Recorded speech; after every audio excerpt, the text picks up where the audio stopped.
रसूल करीम सल्लल्लाहु अलैहि वसल्लम के इस अमल ने ये बता दिया कि तबर्रुकात की हकीकत क्या है। यानी तबर्रुकात में इससे बड़ा तबर्रुक क्या होगा कि सरकार दो आलम सल्लल्लाहु अलैहि वसल्लम की कमीज बनाई गई। इससे बड़ा तबर्रुक क्या होगा कि सरकार दो आलम सल्लल्लाहु अलैहि वसल्लम ने नमाज जनाजा पढ़ी। इससे बड़ा तबर्रुक क्या होगा कि आपने लुआब दहन मुबारक डाला। इससे बड़ा तबर्रुक कोई दुनिया में हो सकता है। लेकिन ये तबर्रुक अब्दुल्लाह इब्न उबई को बचा नहीं सका, वो बचा नहीं सका। कुरान ने कह दिया कि इस हालत में मरे हैं कि वो काफिर नाफरमान थे। तो इससे ये भी एक सबक मिल गया पूरी उम्मत को कि तबर्रुकात पर भरोसा नहीं करना। अगर दिल में ईमान ना हो और अल्लाह तबारक व तआला की इताअत का जज्बा ना हो तो निरे तबर्रुकात नहीं फायदा पहुंचा सकते। तबर्रुकात की हकीकत नहीं जरूर है कि आदमी किसी अल्लाह वाले की कोई चीज इंसान के पास है, वो अपने कब्र में ले जाने की ख्वाहिश रखता है। अगर उस पहले से ईमान वाला है, पहले से वो अल्लाह से रुजू करने वाला है, तो हो सकता है कि उसकी बिना पर अल्लाह तबारक व तआला, कोई कतई यकीनी बात तो फिर भी नहीं है, लेकिन हो सकता है अल्लाह तबारक व तआला उसके ऊपर फजल फरमा दे। लेकिन सारी जिंदगी नाफरमानी में गुजारी और एक तबर्रुक उसको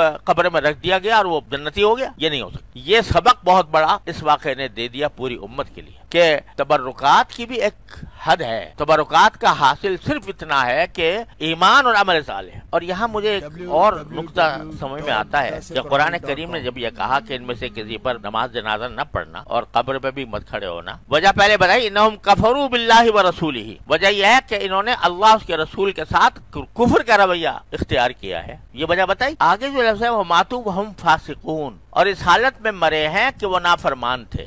कुफ्र का तो पहले ही जिक्र आ गया, कुफ्र का तो पहले ही जिक्र आ गया, कफरू बिल्लाहि व रसूलिही। अब आगे फासिक का लफ्ज़ इस्तेमाल फरमा रहे हैं कि फासिक होने की हालत में मरे। तो चूंकि फासिक होने की हालत में मरे हैं, लिहाजा आपके तबर्रुकात भी उनको फायदा नहीं पहुंचा सकते। यहाँ जो फासिक का लफ्ज़ इस्तेमाल हुआ है उससे हमें तंबीह की जा रही है कि मामला सिर्फ कुफ्फारी के साथ नहीं है, बल्कि अगर जिंदगी माअज़ल्लाह फिस्क के साथ गुजारी है, नाफरमानी की जिंदगी गुजारी है, तो फिर तबर्रुकात नहीं फायदा देते। मुझे ये समझ में आता है, पता नहीं अल्लाह ताला बेहतर जानते हैं, अल्लाह ताला किसी गुमराही से महफूज रखे, लेकिन मुझे इशारा लगता है इस तरफ कि असल चीज ये है कि इंसान अपने आप को नाफरमानी से बचे, चाहे मुसलमान ही हो लेकिन नाफरमान ना हो। नाफरमानी से बचाएगा अपने आप को, तो फिर जो छोटे मोटे गुनाह हैं या सरजद हुए, हो सकता है अल्लाह तबारक व तआला किसी अल्लाह वाले की नजर की वजह से, किसी अल्लाह वाले के तबर्रुक की वजह से अल्लाह तबारक व तआला मग़फ़िरत फरमा दे। लेकिन जिंदगी तो गुजारे आदमी फासिक बनकर, नाफरमान बनकर, और फिर ये कहे कि भाई मेरे फलां बुजुर्ग का तबर्रुक मेरे पास है और ये मैं अपने कब्र में रख लूंगा तो मुझे जन्नत में पहुंचा देगा। ये तसव्वुर बिल्कुल गलत।